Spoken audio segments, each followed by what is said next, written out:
مقروض قرضدار باندې آیا قرباني شته دی او نشته؟ یو کس داسې دی هغه باندې قرضې دي، نو په دوان قرباني شته که نشته دی؟ نو دې باره کې علما فرمایي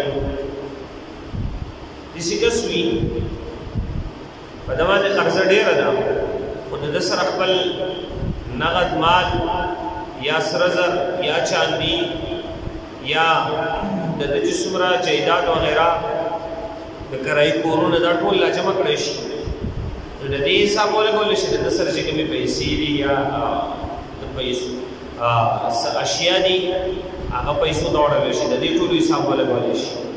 بل طرف ته چې دی نو هغه به د باندې څومره قرضه دی د دې حساب ولګولی شي، د دې دواړو هغه مناسبت وکړی شي. دا قرضه د ده د دې مال نه ماینس کړی شي،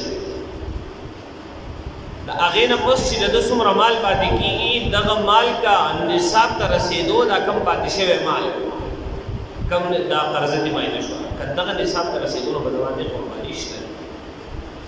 که دغه مال بیا نصاب ته نه رسېدو دی الټیا قرضدار یې واخلو یا د ده سره د دغې نصاب 81,000 حقونه کمې کمې پاتې کېدلې یا د هغې مالیت کم کم پاتې کېږي، بیا به داسې څه باندې قرباني هغه نشته دی. یو سړی داسې دی هغه باندې قرباني شته دی خو نو خو دی